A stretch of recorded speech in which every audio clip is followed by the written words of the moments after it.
Scientists are releasing a new warning about the threat of a massive supervolcano eruption, like the one under Yellowstone National Park in Wyoming. The European Science Foundation has released a 70-page report called Extreme Geohazards: Reducing the Disaster Risk and Increasing Resilience. It references the Yellowstone supervolcano. Northwest Wyoming, land of geysers, mountains, and lakes, is also sitting atop a supervolcano. And it just took what scientists describe as a deep breath. The Yellowstone volcano is one of a half dozen or so tantrumy mountains that earned the title supervolcano because its eruptions can eject nearly 250 cubic miles of ash, dust, and gas. For comparison, that's about 1,000 times the volume of Mount St. Helens eruption in 1980, which was in itself a pretty big deal. But you shouldn't be surprised. Yellowstone is famous for its hydrothermal features like geysers and hot pots and fumaroles, which are all products of this volcanic hotspot, where half-melted magma swells up close to the Earth. Swarm of earthquakes have hit Yellowstone National Park over the past week. The park is home to a massive supervolcano that could erupt at any time. So is the swarm warning us about a looming disaster. RT's Brigitte Santos joins me live from Los Angeles with the details. So Brigitte, how many earthquakes have hit Yellowstone this week? Natasha, the U.S. Geological Survey has tallied up over 500 earthquakes in that area in the past week. Now, this swarm began on June 12th, and it is currently ongoing. Swarms are incredibly common in this area. In fact, they account for about 50% of all of the seismic activity in Yellowstone. And these are quakes that are ranging from 4.5 in magnitude to below zero. So I'm not sure whether there's much cause for concern right now. I do want to mention that this is a supervolcano with a thick continental crust that causes large buildups of magma, and it's capable of producing a magnitude 8 eruption on the volcanic explosivity index. That means the explosion could be 2,500 times larger than the Mount St. Helens eruption in 1980, which is regarded as the largest and most deadly eruption in U.S. history. We're talking about a sleeping Godzilla underneath Yellowstone that, if it erupts in a maximum eruption called Category 8, it could literally tear the guts out of the United States of America. Instead of having 50 states of the Union, we would only have 30 states of the Union. Now that's Category 8. This report looked at Category 7, which is much more likely once every 1,000 years rather than once every million years. That means in every century, there's a 10% chance that somewhere on the planet Earth there could be a supervolcanic Category 7 eruption. That's the danger. Pretty scary prospect. I want to just show people what we're talking about here when we talk about this super volcano, and we have a little thing to show you, a map with some of the details. So that's where it is. It's beneath Yellowstone. It's been there, as we know. I guess this has erupted 3 times in 2.1 million years. But what they're worried about is the fact that they say that the ground has started to swell in levels that they have not seen before, 10 inches in some places in the past year. What does that tell us?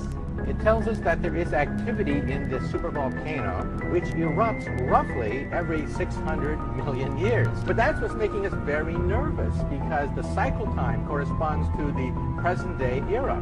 So every single murmur of this gigantic potential supervolcano, including the rise of the sea level, has to be watched very carefully. And visitors of Yellowstone National Park have been advised to keep off the roads. That's because the heat from a supervolcano beneath the Earth's surface is melting away the asphalt. Park officials have closed the 3-mile-long roadway known as Firehole Lake Drive and have asked visitors to park on the sides of the road.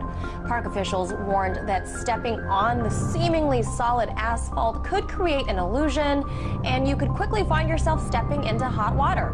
Water buffalo stampede away from the sea. So maybe it's not surprising that this video was shot about 2 weeks before an earthquake measuring 4.7 rattled Yellowstone this past Sunday. There are several major curves, or threat curves, I call them, to the people of Earth. Geophysical changes, geological changes, astronomical changes, political changes, threat of war. All these factors are playing heavily upon people's minds today. The earthquake thing, I used to be able to predict them fairly accurately, between 70 and 90% on a given week. landmark over in Monterey, California. They monitor very subtle changes in the electric fields of the ocean and the air above the ocean, plus the sea surface temperature variation. And this allowed me to look at water coastlines all along the plate tectonic borders. And I determined back in 1996, when I started doing this, that you could see changes in the water surface temperature because of the electron flow over that area in the air. And it would make like a little butterfly, a yellow and blue wing type signature over where an earthquake was going to happen. And I perfected that technique over the years until 2005, when the Finmock facility, the Navy, put up a new constellation of satellites and new programs on a new Cray computer. And they did not allow me to then access the files I had before to generate these reports. Strange enough, they were, I was accurate enough that the Association of Island States, or island countries, if you wish, asked me to explain how to use it so that they could use it to predict tsunamis. Some of the information from Yellowstone Park, where we have the Yellowstone caldera, since I think it was about February of last year, the government made all of the USGS employees, truck drivers moving equipment in and out of the sensor ranges there, everybody signed non-disclosure agreements with the government, facing penalties of cash fines and also imprisonment if they told what they're doing there in Yellowstone. And we had a geologist break silence. I won't name him, but anyway, they have been running huge, high volume internet lines from their sensors all over the Yellowstone Park area down into Texas. I think they may be now switching it over to the NSA facility in Utah. One of those catastrophic supervolcanic eruptions may be, several 100,000 years between times, but what they're doing now is they're measuring the increased appearance of helium, an isotope of helium gas, which was buried way down deep underneath the Yellowstone. And when that starts to release, it means that there's geological activity down there in a deeper pool of magma, which they have recently. Well, the bottom line is we're going to see trouble with Yellowstone, and we're going to see trouble with Lake Taupo caldera down in North Island, New Zealand. Both of those are under severe stress from different types of tectonic plate movement, but they are both supervolcanoes. And Lake Taupo erupted last in 87 AD. It sent up so much ash from the southern hemisphere that the Chinese astronomers at that time recorded 3 days of darkness after the eruption down there. Now, USGS has been told not to panic people because it hurts real estate values in the economy if it gets too serious. But people who read between the lines will see that we're being warned by USGS, by drills and just kind of subtle warnings in the newspaper in California that earthquake activity and hence some volcanic activity is somewhat imminent. And they're trying to get people to gradually readjust their circumstance without causing a panic. Mind you, with all the illegals in California, I guess, if that fell into the sea, it wouldn't be a great loss, but still, you got to give them a chance. The new plasma pool they found deep down has opened up a vent to the northwest, heading toward Mount St. Helens direction. This one is a very deep vent because when the Fukushima earthquake occurred, on that day I was watching the seismic helicopters at Yellowstone, and one of them in the northwest corner picked up and rang like a bell before the normal shock wave could have even reached the United States.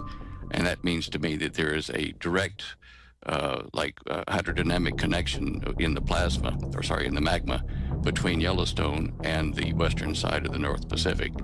This is what they're watching because it will be a prelude to New Madrid. It'll be a prelude to a number of other volcanoes and breaking up the west coast.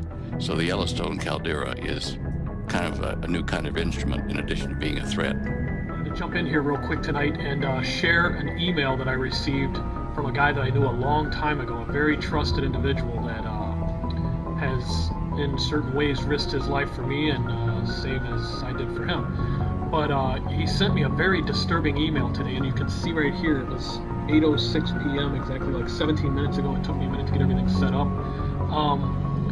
I am not disclosing this individual's name on the email. It's just not going to happen.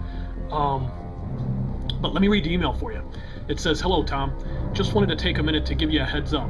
I know you have been well prepared for a long time, my friend.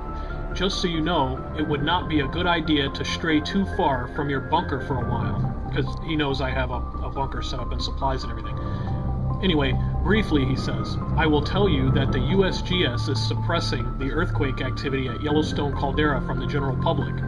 Washington is aware of this because they are the ones giving direction about this blackout. This is the reason for all the preparations made in FEMA Region 3. This is the reason they moved those nukes out of Texas in a big hurry." I heard something about that before. Okay, this is the reason, he says, for the schools preparing 3-day kits for all the students and the FEMA coffins shipped to Hawaii and the East Coast.